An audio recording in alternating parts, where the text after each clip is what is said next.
all across America and around the world. This is Veterans Radio. This is Veterans Radio. And now, your host for today's program, Dale Throneberry. Hey, welcome to Veterans Radio. My name is Dale Throneberry, and I get to be the host today. And we're going to be talking about veteran suicide, and we're trying to figure out, what is causing it and maybe what we can do. So we've got a little group discussion going on here. My guests include the Reverend Bob Bull, is an Air Force veteran, and I got Nick McBryan, who's a U.S. Army medical veteran. He served in OEF and OIF. Bob was in the Air Force in Vietnam. We're going to get to them in just a second. But the idea here is that we want you to participate. We can have all kinds of experts on to talk about how we can prevent suicide and so on and so forth. But it really comes down to, the grassroots, the grunts and everything else that we always talk about that are on the ground.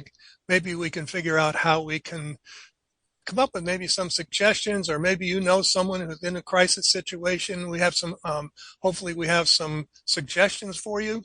And we'll see how it goes. So the number, if you'd like to give us a call, is 734-822-1600. That's 734-822-1600. So if you know somebody that's in crisis situation, you might want to give us a call, because we've got some, as I say, we've got some suggestions for you. If you know somebody right now, get a hold of them, dial 988. That's the magic number nowadays. It don't have the long suicide crisis lines that you have to go through all kinds of links to get to the right people. You just go to 988 and they'll help you out right away. All across the country, counselors available to you 24 hours a day. So I encourage you to look for that. Before we get into the program, actually, we got to pay the bills around here, as they say. So I need to thank our sponsors. And, over the last 20 years, we've had one sponsor that has survived the entire 20 years, and that is Legal Help for Veterans. Legal Help for Veterans specializes in veterans' disability claims. I encourage you to give Legal Help a call. That's 800-693-4800, or you can go to their website. That's legalhelpforveterans.com. The National Veterans Business Development Council, better known as NVBDC, the nation's leading third-party authority for certification of veteran-owned businesses. For more information, you can go to their website. That's nvbdc.org, or give them a call at 888-237-8433. If you're a veteran-owned business and you want to do business with the federal government and many corporations, you need to be certified as a real live veteran-owned business. These are the folks who can help you get that certification. The Charles S. Kettles VA Medical Center here in Ann Arbor, Michigan. For more information, you can go to va.gov/Ann Arbor Healthcare. We also want to thank our local veteran service organizations who helped us get on the air in the first place back in November of 2003. And that would be the Irwin Press Corps and American Legion Post 46 and the Charles S. Kettles Vietnam Veterans of America Chapter 310, both of Ann Arbor, Michigan. All right, so that gets the business part of the program out of the way. I want to introduce my guests today. I'm going to start off with the elderly gentleman, the Reverend Bob Bull. Bob, as I had mentioned, was a Vietnam Air Force veteran. He is a peer support specialist. He's a service officer for the same VVA 310. He's part of VCAT 9. Does everything I think of. He's a veteran's friend in our local area. So, Bob, welcome to Veterans Radio. Thank you, Dale. I really appreciate your having me on. Thank you. Thank you. So let's real quickly get a little bit of your background. What did you do in the Air Force? I was an air cargo specialist. Nothing special, just a specialist. Just a specialist, yeah.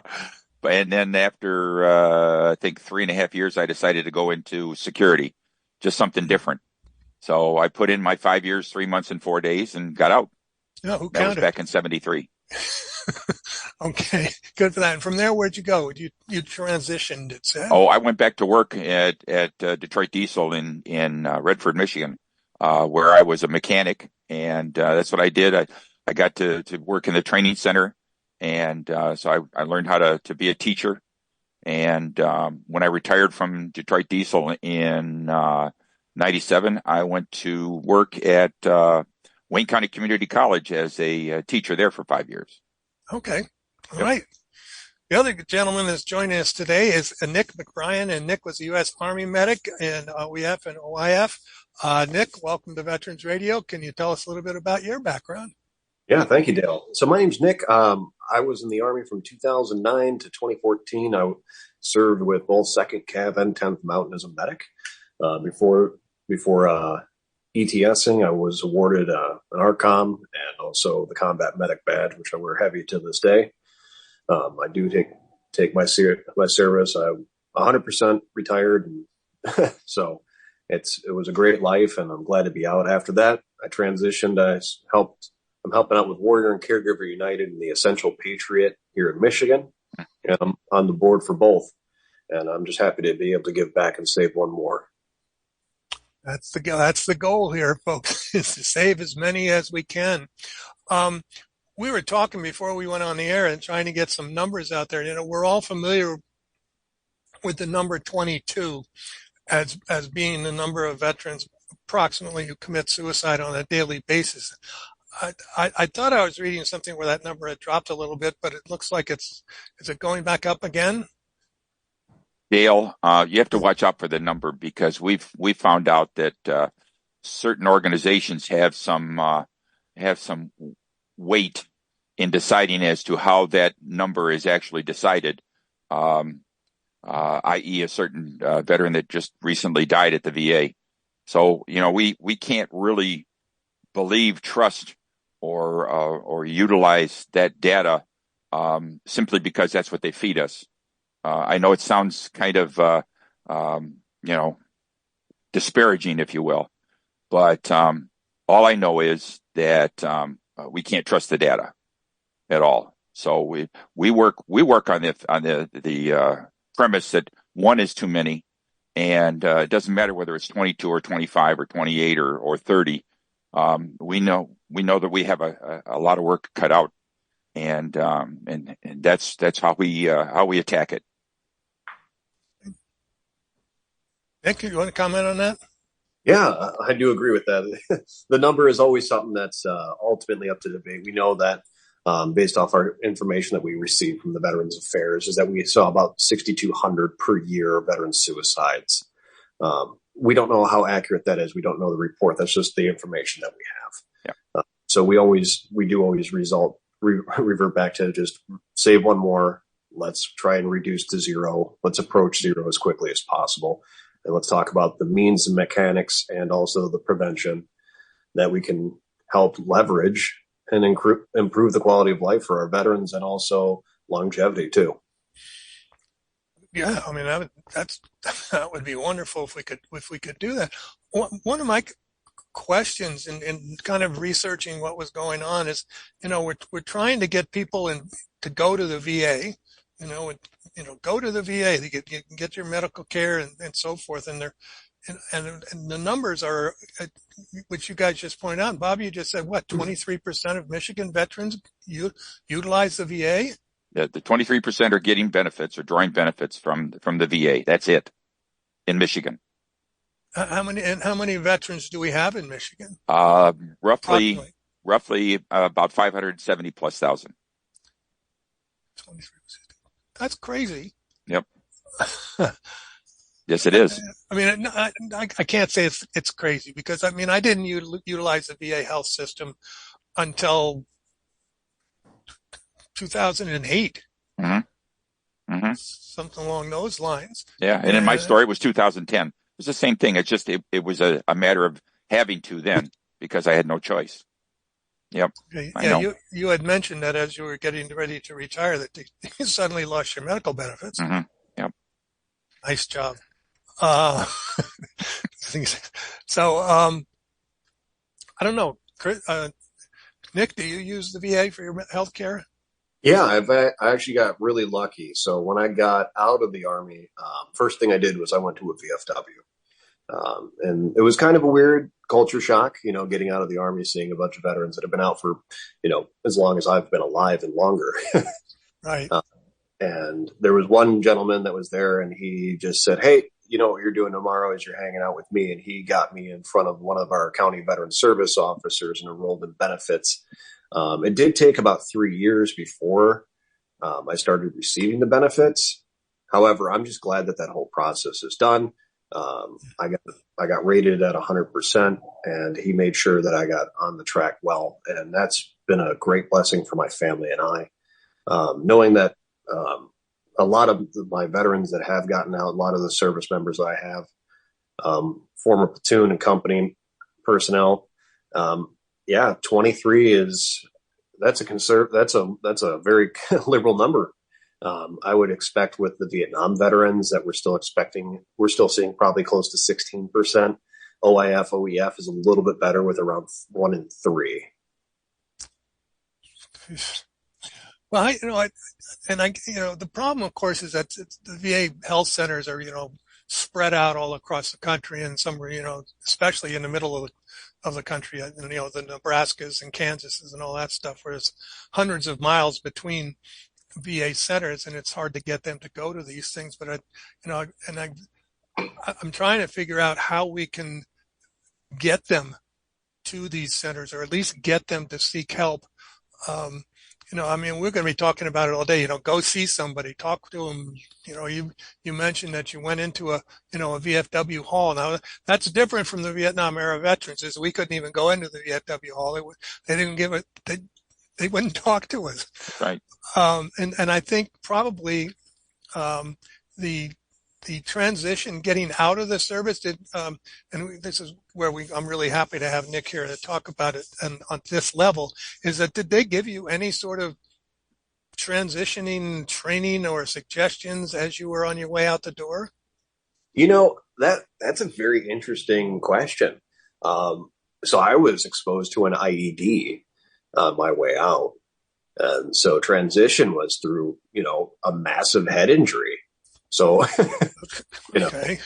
So, we always joke, it's like, oh, well, what information did they give you? I was like, I'm surprised they got my name right. So, we're seeing a change in culture. However, the majority of it is still retention.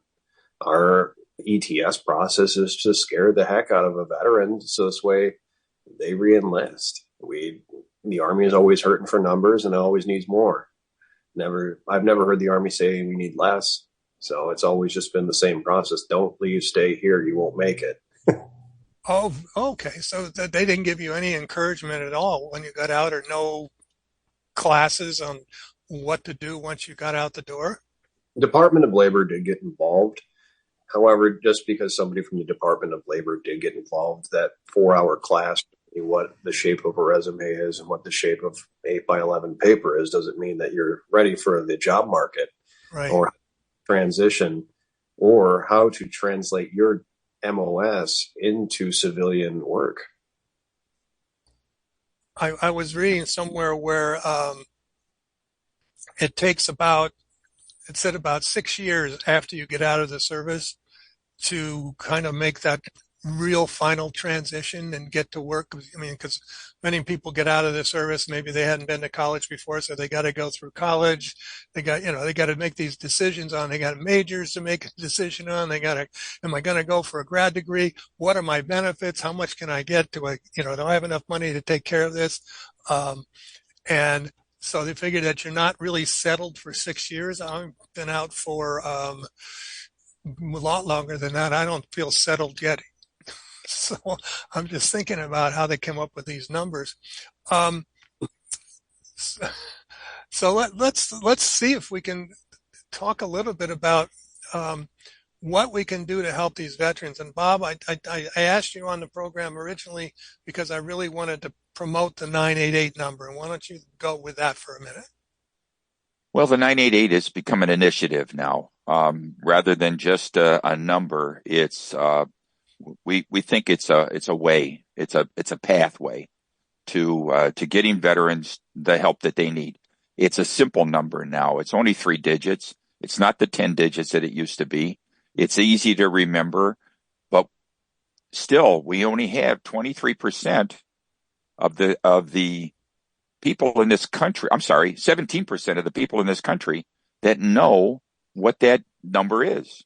I mean, I was at a Yellow Ribbon event today over at one of the armories, and even those people that just come back from a deployment, many of them did not know what I was talking about with that 988 initiative. So we have a lot of work to do. I know we're working with the Michigan Veterans Affairs Agency and with MISHTA and with the MDHSS, which is Michigan Department of Health and Human Services, to try and get this information out there.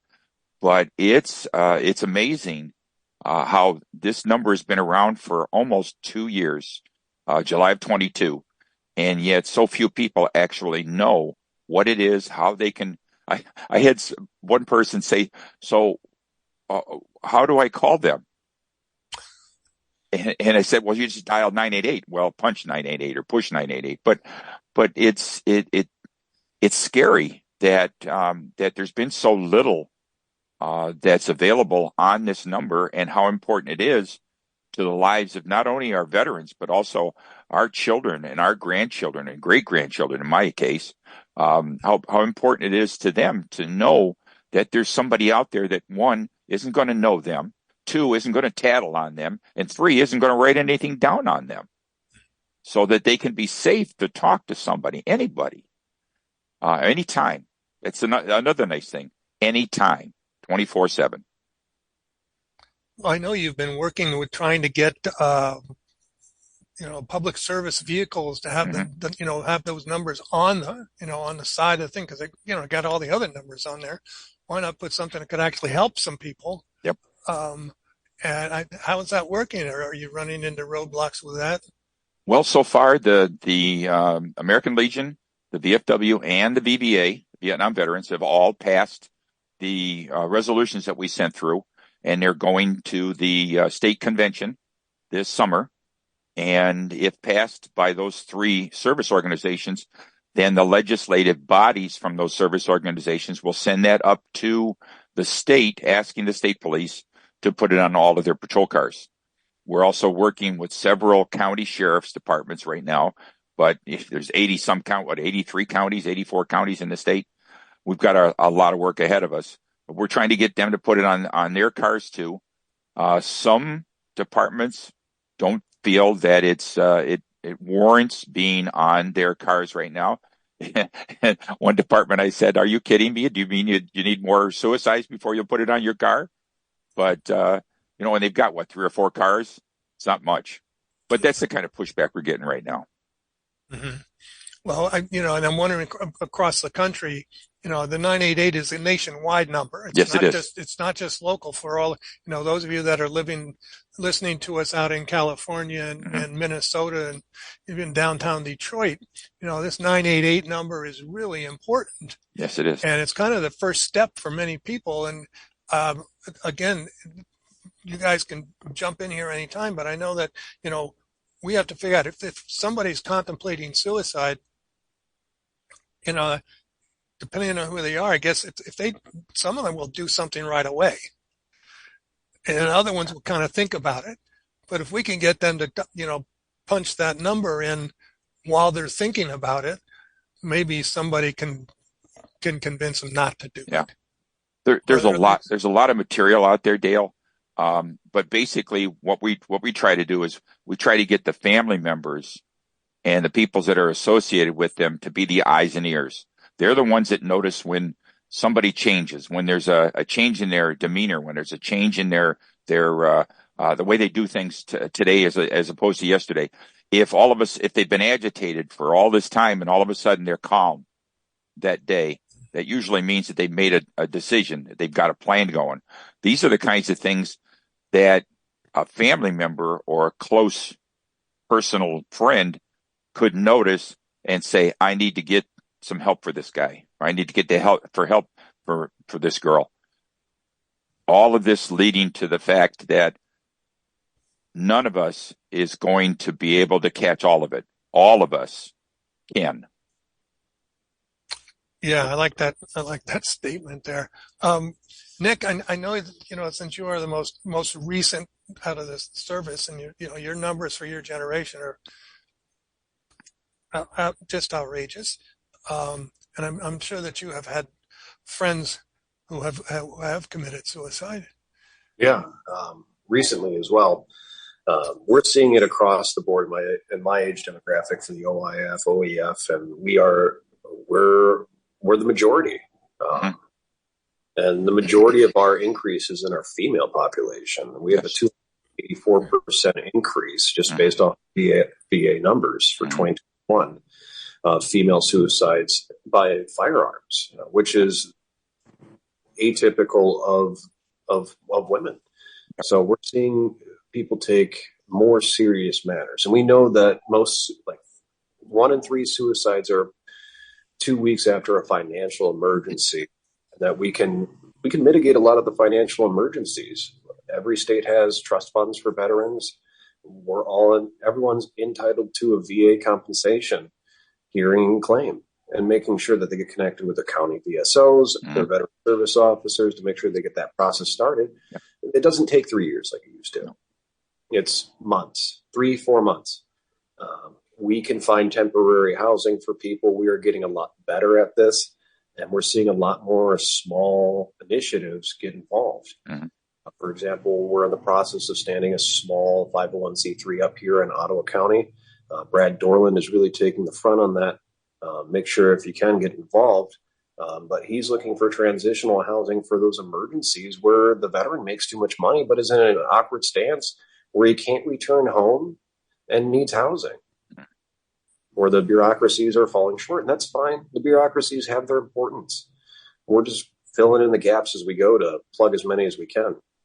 So if we can limit, that $1,000 emergency, that 2-week period where after that disruptive event that we can prevent 1/3 of suicides, that's approximately 2,000 veterans saved a year. So just making sure, just getting them into the VA for those claims through their Veterans County office, we could save a lot of lives there. I know that the local county service officer here in Washtenaw County in Michigan has an emergency funds that they can help with, and I know that the Michigan Trust has you have to qualify for it, but has funding that they can do. And I know, Bob, you were involved in trying to get transitional housing built in a local community. Ran into a few roadblocks with that, didn't you? Well, one of the problems is, of course, it doesn't fit. Whatever we're trying to put together doesn't fit. I just found out today that one of the organizations, Fallen and Wounded Soldiers Fund, that they were told that they had to move because the community didn't want them there anymore, and they were in I think Canton or in I can't remember exactly where they were, but they're moving to Ann Arbor because the community there didn't want them there. I guess there was an incident with one of the homes, and so they had to move. But regardless of that, the transitional housing is an important part, especially the 60 and 90 days. If we can get a veteran into something short term, then chances are we can get them into HUD-VASH, or we can get them into one of the other VA programs that will help them. The thing is that some of those programs take, I think, it was, well, I can't remember exactly who said it, but up to 30 to 90 days is usually what it takes, depending on the program, to get them in the system. So if we can find some place for them, we're actively looking. The VA, I just talked to a lady over at the VA, and they're working on things like that. I told them if I could get an extra $5 to $6 million, I could probably buy a motel. No, serious. There's a motel that's available, I think, for $5.5 million, that we could house 30 or 40 veterans. It's something like that. I know that's a lot of money, but when you think the building is already there, the apartments are already there, everything's there.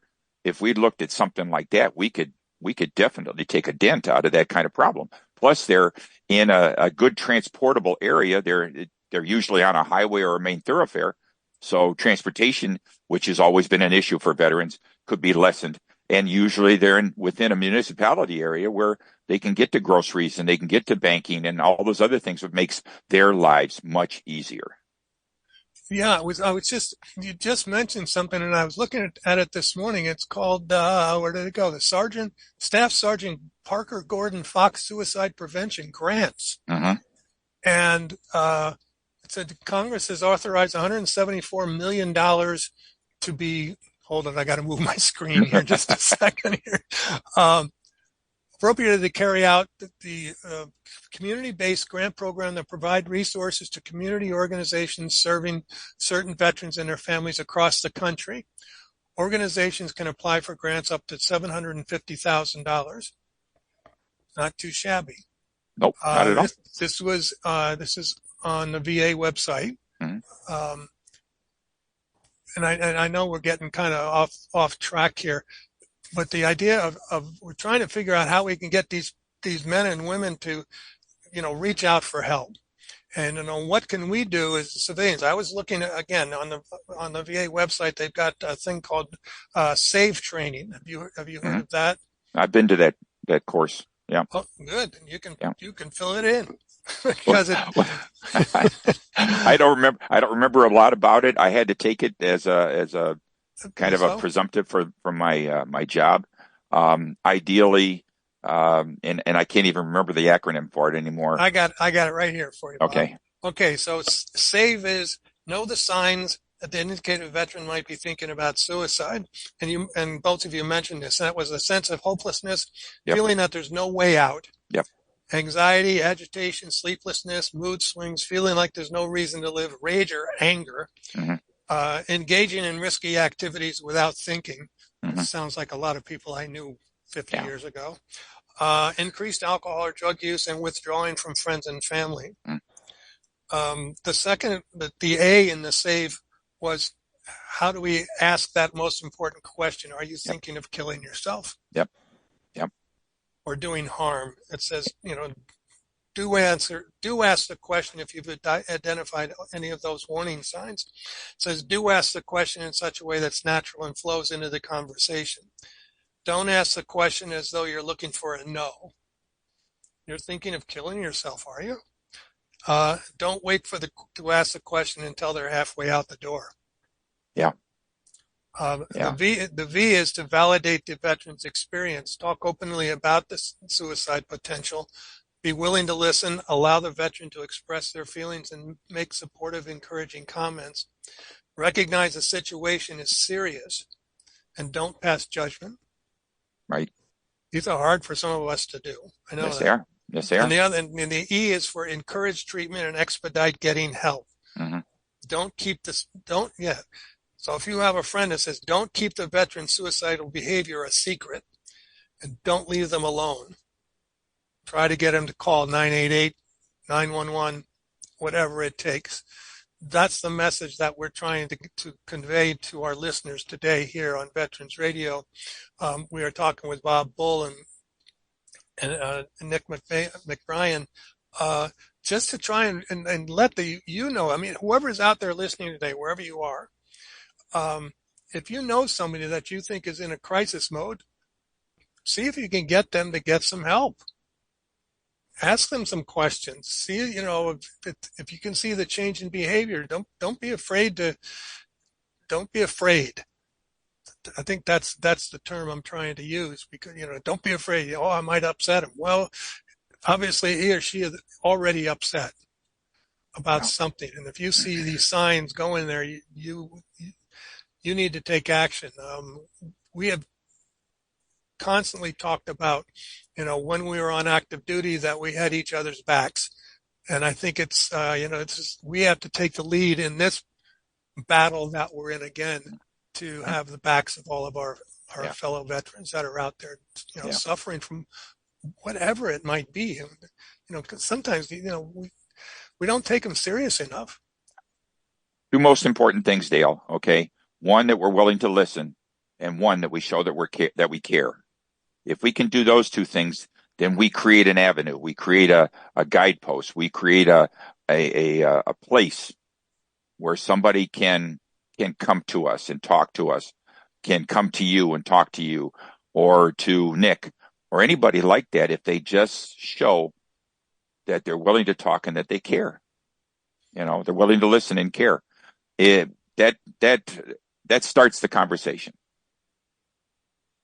Nick, how do you feel? What can we do? What we can do is start getting involved again, especially this post-COVID lifestyle. I know a lot of us have reduced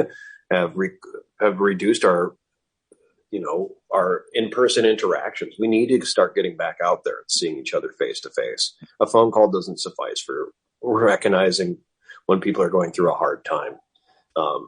Body language is most of our communication.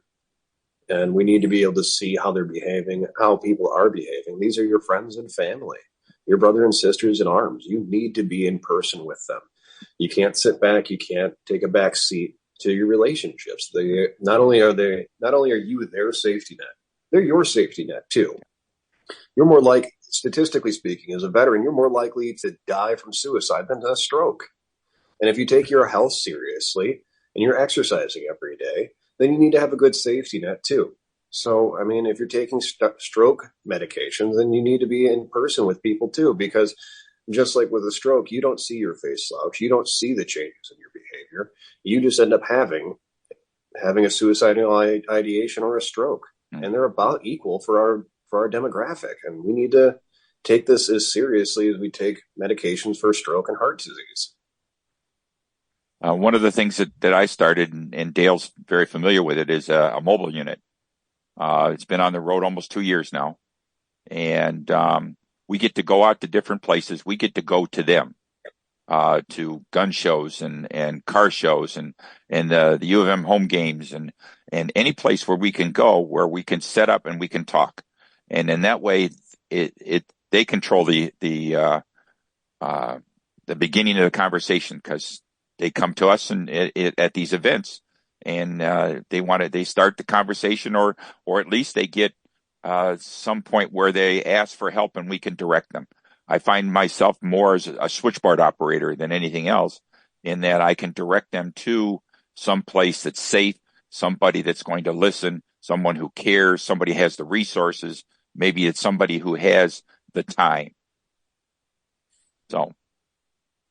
Well, I agree. And I know, Bob, that you're doing a great job at seeing that van all over the place, which is, I'm trying to think of, because I see these veterans on a corner somewhere with a sign saying, disabled veteran, which of course, and I don't like to be skeptical, but it's, what are you doing on the corner kind of thing.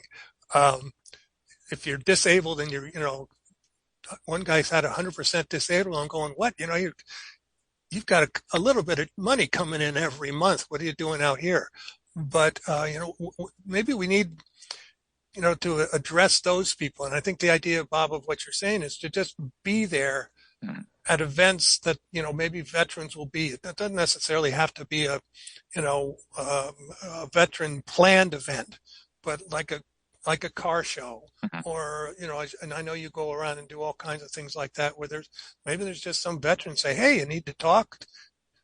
Here's a car here. Call this person or this group and see what you do. And I wanted to get back to Nick real quickly, because I wanted to let him do a little promotion here for Waco, for Warriors and Caregivers. I mean, just because it's not just a veteran that's going through some of these, issues, the whole family is affected by these things, right? Yeah. I mean, our slogan is save one more. We talk about, suicide doesn't actually impact the person that committed suicide. It impacts the people that survive more. That's just the reality of it. We don't want you going. We need you on our team. We need you here. So whoever needs to hear that, I'm glad you got to hear it. But as Warrior and Caregiver United, we're incredibly blessed to have John Kingsinger and Stephanie Hall as great leaders, and we're in the process of expanding statewide. Just like in our name, the name of the game is Caregiver and Warriors United. And it's not just the VA certified caregivers, it's everyone that fills that need and that gap of that safety net. So it could be a brother, a sister, a good neighbor, a guy down the street, whomever it is. And, traditionally the American Legion, the VFW, they are a great fit for us veterans and veterans alone. Right. So we're trying to plug that gap. And I love both those organizations. They've done so much for me. This just allows us to create that circle and get it a lot tighter and bring them into the auxiliaries as well. So we're in the process of making sure that we can connect the family and the community back to the veteran. Retransitioning back into service, from service back into civilian life, it's hard. And, everyone's always trying to do the empathy portion of like, what would it be like to go to war? And I try to explain it to them. Like, I couldn't imagine the stress of going to college right out of high school. I needed to go to war force first before I could reacclimate myself to an educational system. And that always gets a good position from them. I couldn't imagine have the stress of just going right to college. Good thinking. Not quite the same, but pretty close as far as anxiety is concerned. Yeah. And, it's just a different way of looking at it. And we're, as Warrior and Caregiver United, we're looking to just fully encompass everyone, pull them in together and make sure that we get the change to save one more. Dale, I know that this is veteran radio, but I also want to touch base on the other demographic that's so important to us. Okay. And that's our children. We see, a suicide rate, and we don't know all the numbers yet, but we know that there are children as young as 6 years old that are taking their own lives. And a lot of it we believe has to do with social media. And we're hoping that we can do something with that. SAMHSA and some other organizations have ideas and programs. And we're going to be working with a few organizations to try to put together some public service announcements that can be run on social media over and over and over again, where most of the young people are. And so again, going to them with whatever we can do to tell them about the 988, to tell them about where they can get help at the VA, to tell them about where they can go to locally to get some help right now. They don't have to wait. So these are some of the other things. But yeah, I understand wholeheartedly the suicide. I lost a granddaughter to suicide, so I understand that very well. And so we have to be cognizant of our families too. I think we've touched upon a lot of issues today, and I know we haven't solved all the problems at all. We would just want to remind our audiences to keep an eye out on your friends, your family, if you're veterans, your fellow veterans. As Nick pointed out, we got to get out there and talk to them again in person, one-on-one. It doesn't, making phone calls saying, hi, how are you, isn't necessarily going to work. And I would encourage you to go to the VA website and look up suicide prevention. Anybody out there can do this. You don't have to be a veteran to go to va.gov. And they have a little questionnaire, a little microscope type of thing up at the top, and you just type in suicide prevention, and all this information that I've talked about and that we've talked about today is available to you, and what the signs are that you could use, what you can, what you want to look out for in your veteran or in your friends. If you see these things, how to act, and that's that 988 number again. If you see something, do something. Don't let them poo-poo it away and say, well, no, it's nothing. No, I'm fine. It's serious. Meanwhile, they're, abusing their body with, alcohol or drugs or hermits. They live in the basement all day. We've got to figure out how to help these men and women. So I would encourage you that was one of the websites that I found that was really actually had some really great information in there. It also defines some of the issues that some of these men and women are dealing with. Dale, yes. Is it possible that you could put my email on your website? Sure. Okay. If anybody who's listening would go to the website for Veteran Radio, and if they want a 988, if they want a copy of the 988 Shield, a digital copy, if they send me an email, I will send them the digital. They can put it in their car. They can take it to the doctor's and dentist's office. They can get it into the schools. They can take it to their church, whatever. The more visibility, the better, because we have a better chance of reaching people if we can do that. And I will be more than happy to send that digital to anybody. Can you give your email right now? Because I can do that. Listen. I can do that. All right. It is the ARC, that is THEARK, dot Ypsilanti. For those of you that can't spell Ypsilanti, it's YPSILANTI at gmail.com. All right. We will add that to our website later this evening. So it's on there, and I encourage people to do that. Also, we're going to have a link to the Warriors and Caregivers United on our website. So there's all kinds of things that we're trying to do to help, and we encourage all of you out there to do the best that you can. I unfortunately have another segment I need to go through, so I want to thank Bob and Nick for being on the program, and I think something we need to talk about more, obviously. Yes. So Thanks, guys, for being on the program today, and we'll be in touch quickly. Thank you, Dale. Thank you very much. Thank you. Have a great one. God bless. God bless you all. God bless you all. Thank you. All right. We're going to take a real quick break here for our Medal of Honor segment. And when we come back, we're going to be going into our NVBDC Veteran Business of the Month. So you're listening to Veterans Radio. We'll be back after the interview. The Medal of Honor is the highest award for valor in combat given a member of the Armed Forces of the United States. There have been over 3,400 recipients of the nation's highest award. This is one of them. PFC Raymond Clausen, a helicopter mechanic, volunteered to participate in a rescue mission. Details after this. If you have a VA claim denied by the Board of Veterans' Appeals, contact Legal Help for Veterans at 1-800-693-4800. They're experts in handling cases before the U.S. Court of Appeals for Veterans Claims. Their number again, 1-800-693-4800. The Marine platoon had been trapped in a minefield outside of Da Nang. One Marine was already dead and 11 wounded.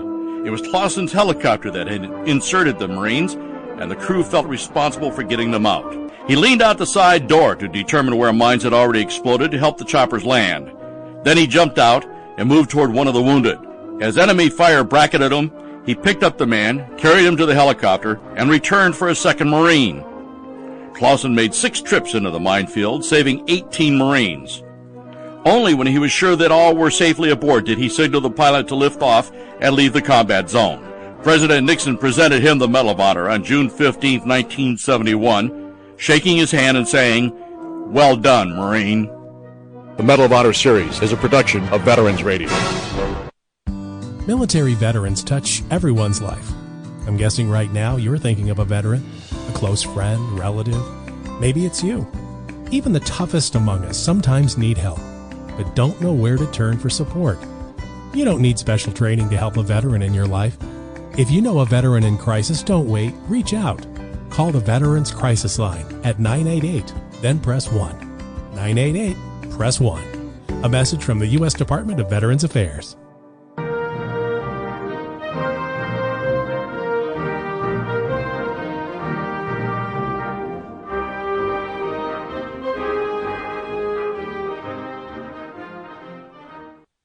Welcome. I am Jim Faussone, and this is a Veterans Radio Spotlight on the National Veteran Business Development Council, best known as NVBDC.org. Veterans Radio America, a nonprofit, has a partnership with NVBDC, which is the nation's leading third-party authority for certification of veteran-owned businesses of all size. It is also a 501c3 nonprofit established in 2013. It addresses the growing need to identify and certify both service-disabled and veteran-owned businesses for the commercial or corporate marketplace and for the government. It administers a rigorous certification process designed to withstand the scrutiny of corporate entities seeking to utilize veteran-owned businesses. And we want to welcome one of those businesses here to Veterans Radio. So we're speaking with Julie Dwyer, who is the president of Express Yourself Promotional Products down in beautiful North Carolina, and a Navy veteran. Julie, welcome to Veterans Radio. Thank you, Jim. Good to be here. Well, you spent 20 years in the Navy. How did a nice girl like you get talked into a naval career? Well, 21 plus years. I served in the Navy for 21 plus years and just had the time of my life. I went from Detroit, Michigan into the Navy after high school.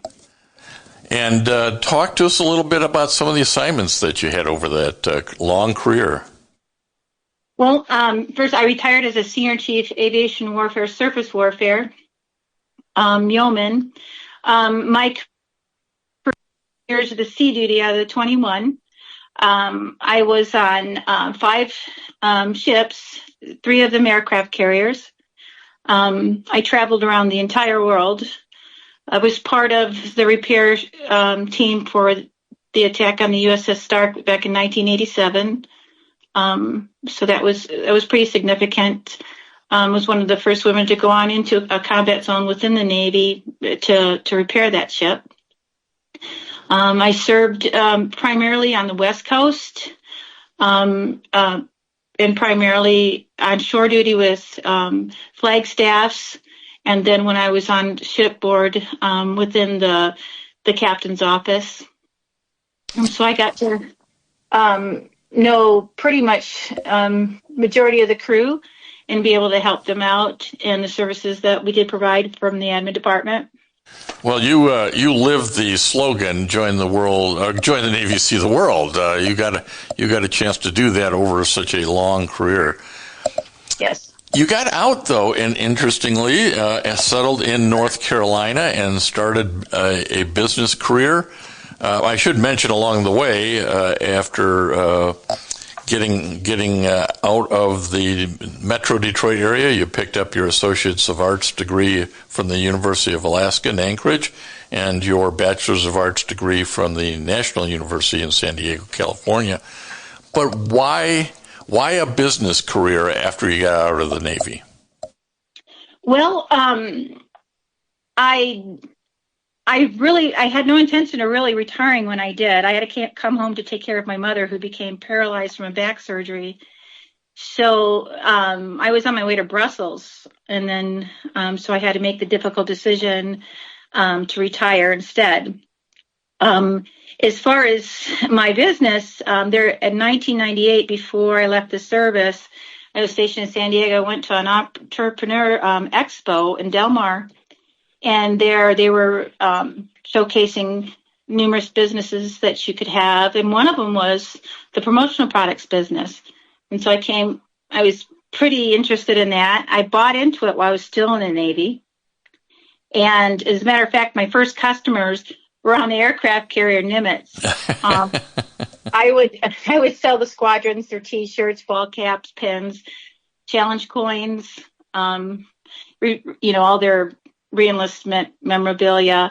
So that was pretty fun. I was a nervous wreck doing it because, of course, trying to run the office at the same time, working on providing promotional products from abroad. But that's where I got my feet wet in this business. And there's an important lesson right there, right? Start small, see if you like it. Hey, if it works, maybe it'll grow, and you know what? Maybe it'll hang around for a while, and this has hung around for another 22 years or plus. So it really did grow into something. But tell us why along the way you decided, hey, I think it makes sense for me to become a certified veteran-owned business, and why you turned to NVBDC. Well, as you know, probably as a veteran, that while you're in uniform, your uniform reflects on your trust level, your capabilities, what sets you apart from, the other people in the military, because you wear your ribbons and everything else, and people kind of get a window into your, who you are, integrity wise and such. So when I retired from the Navy, I just assumed everybody, they knew I was a veteran. They'd provide me contract opportunities as a veteran. And unknowing how important the actual certification process was. The assumption kind of hurt me for a while, for a few years. And then I met up with a woman named Annette, who pretty much I shadowed her, and she pretty much showed me the importance of certifications. And the NVBDC certification has been extremely important and valuable to us ever since we did receive it. We picked up quite a few corporate clients, and but the thing is, the certification doesn't stand on its own. You obviously have to be who you say you are. Definitely be able to deliver right the first time every time, like we did back in the military. So a lot of those skill sets transferred over, and thus it only made sense to really pursue this certification with the NVBDC. And they try to go out of their way, I think, to help companies, big and small, yes, get corporate opportunities, get networking opportunities. Would you consider yourself a big company or a little company? I'm a small business that has been very successful. At one time, someone had warned me to say, if this really takes off, and you're, because through the procurement events, the meet and greets, and just getting yourself in front of these corporate buyers and these government buyers, there's going to be a time where it's going to be like you're drinking from a fire hose. And that certainly happened, and it happened quite rapidly. So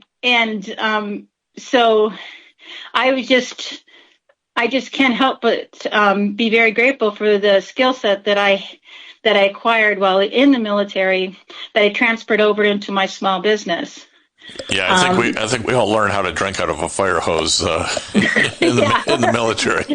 Yes, but when it comes fast, and it's so very important to get these certifications, whatever category that you could qualify for. But the the SDVOSP certification, like I said, has been paramount to quite a few corporate accounts that we have. People are very, very excited about working with a veteran-owned business. That was Jim Falzone talking with our Veteran Businesswoman of the Month for MVBDC. You can see how this all works. It's a great opportunity for you, if you are a veteran, to contact NVBDC. I think you'll find that they're very helpful. They got all kinds of programs that can help you get your business going, or keep it going, or helping it grow. Joining me on the line right now, as I mentioned earlier in today's program, I had the opportunity last night to go to a fundraiser for Fisher House, Michigan. And joining me on the line right now is the executive director of Fisher House, Michigan, and that is Kate Melcher. Kate, welcome back to Veterans Radio. Thanks so much, Dale. It's great to be here, and it was wonderful to see you at the event last night. Thank you for coming. Thank you. So can you kind of tell us, most of us all know what Fisher House is all about, but this was your big fundraiser for the year, wasn't it? That's right. We had folks from all over the state of Michigan and beyond that joined us. Folks are just so excited about having a second Fisher House here in the state, because you may not know how busy the Ann Arbor Fisher House has been. That Fisher House has hosted nearly 10,000 individuals since it opened only in June of 2020. So our state really, really is ready for another Fisher House. Right, and that one's going to be in Detroit. Correct. It's on Woodward, just a couple blocks north of the boulevard, and ironically, it's near the Fisher Building, different Fisher family, but we'll now have two Fisher buildings, a Fisher Building and a Fisher House, right in the same neighborhood in Detroit. So when is that one planned to be open? Well, it's under construction presently, and weather gets a vote, but I think a conservative estimate would be that construction would complete around September timeframe, and I hope the VA would be able to welcome their first guests by about Christmas time. Oh, that would be terrific. And you had some great people at last night's soiree at what I call it, at the War Memorial. In which shores was that? We were in Grosse Pointe, and the War Memorial is just a stunning building, a stunning venue, and steeped in history. And I encourage you to visit there for an event or just for a tour. But we really had a star-studded evening. The woman who sang the national anthem is a retired Air Force technical sergeant, and she just blew the doors off the building. It was incredible. But really, the feature of the night is we had Medal of Honor recipient Doc McLuhan with us last night. Mm-hmm. And as a medic in Vietnam, he was able to really tie the mission together. He was able to save dozens of men, and we get to save thousands every year with your help. I appreciate it. That's right. And so this is kind of a pitch to our listening audience right now. If you want to help out the Fisher House and make a donation, how would they go about doing that? Visit us at fisherhousemichigan.org and follow us on socials to stay in touch. There you go. See, I learned my lesson last night. I never saw so many bids on things in my whole life. It was quite an adventure for me. So, Kate, I want to thank you very much for taking time out. You need to rest today, I'm sure. And yes. We'll be talking to you soon. So thanks very much. Kate Melcher from the Fisher House, Michigan. And they were very successful last night. I don't know how much they raised. I'm not going to ask. I just know it was a lot, which is cool. So, all right. So next week, coming up on Veterans Radio, we're going to be having Rebecca Grant will be on. Rebecca Grant, as you know, is our foreign affairs expert extraordinaire, and she's going to be talking with us about what's going on in the Middle East, in Russia, and Ukraine, and China, and every place else. So I encourage you to tune in for that program. We're excited always when we get a chance to talk to Dr. Grant. The other thing, of course, is we'd like to thank you for your support of Veterans Radio, and that if you'd like to help us out, just need to go to our website, veteransradio.org, click on the donate button, and we can keep this program going for a lot longer. So until next week, this is Dale Throneberry for all of us here at Veterans Radio. And stretch it out for 3 seconds. You are dismissed.